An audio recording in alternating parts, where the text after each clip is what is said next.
গত 5ই আগস্টের পর ভারতীয় গণমাধ্যম একের পর এক বাংলাদেশের বিরুদ্ধে অপপ্রচার করে বাংলাদেশের সম্মানহানি করার চেষ্টা করছে।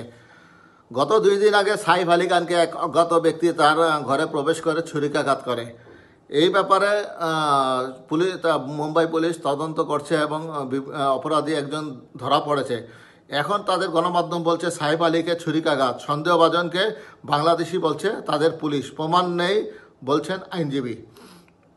বলিউড অভিনেতা সাইফ আলী খানের বাড়িতে চুরির চেষ্টা ও হামলার অভিযোগে সন্দেহভাজন একজনকে আটক করেছে মুম্বাই পুলিশ। পুলিশের দাবি, সন্দেহভাজন ব্যক্তি একজন বাংলাদেশি নাগরিক। তবে আটক ব্যক্তির আইনজীবী বাংলাদেশি নাগরিকত্ব নিয়ে পুলিশের দাবিকে চ্যালেঞ্জ করেছেন।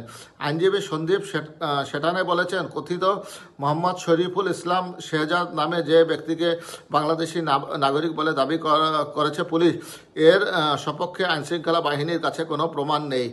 ভারতীয় গণমাধ্যম টাইমস অফ ইন্ডিয়ার প্রতিবেদন থেকে জানা যায়, আজ রোববার সকালে থানের হীরানন্দানী এস্টেট থেকে কথিত শেহজাদকে আটক করা হয়। পুলিশ জানায়, শেহজাদ 6 মাস আগে বাংলাদেশ থেকে ভারতে প্রবেশ করেন। তবে তার আইনজীবী সন্দীপ শেঠানে এই অভিযোগ উড়িয়ে দিয়ে বলেন, তার মক্কেল 7 বছরের বেশি সময় ধরে মুম্বাইয়ে পরিবার নিয়ে বসবাস করছেন।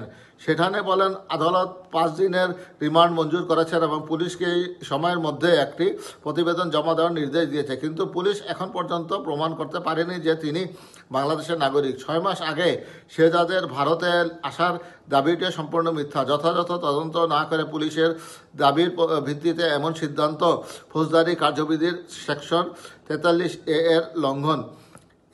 এই আইনজীবী মঙ্গলবার প্রক্রিয়াগত ত্রুটি নিয়েও প্রশ্ন তোলেন। তিনি অভিযোগ করে বলেন, সুপ্রিম কোর্টের নির্দেশনা অনুযায়ী মামলা হয়নি। এফআইআর বা রিমান্ডের কপিতে হত্যার হুমকি বা হত্যার উদ্দেশ্যের উল্লেখ নেই, তবুও এসব ধারায় মামলা হয়েছে। কথিত শেহজাদের আরেক আইনজীবী দীনেশ প্রজাপতিও একই অভিযোগ করেছেন। তিনি বলেন, পুলিশ দাবি করছে যে শেহজাদ বাংলাদেশি, কিন্তু তার এই বিষয়ে কোনো প্রমাণ দেখাতে পারেনি অর্থাৎ সরকার। তার কাছে থেকে কিছু উদ্ধারও করা হয়নি। তবু আদালত 5 দিনের রিমান্ড মঞ্জুর করেছেন। কথিত শেহজাদের বিরুদ্ধে পুলিশের অভিযোগ, তিনি গত বৃহস্পতিবার ভোরে সাইফ আলী খানের বান্দ্রার বাড়িতে ঢুকে পড়ে ছুরিকাঘাত করেন। পুলিশ জানিয়েছে, অভিযুক্ত বাড়িতে ঢুকে সাইফ আলী খানকে বেশ কয়েকবার ছুরিকাঘাত করেন। এতে করে তার মেরুদণ্ড আঘাত পেয়ে বর্তমানে লীলাবতী হাসপাতালে চিকিৎসাধীন রয়েছেন পদ্মশ্রী সম্মাননা পাওয়া এই অভিনেতা।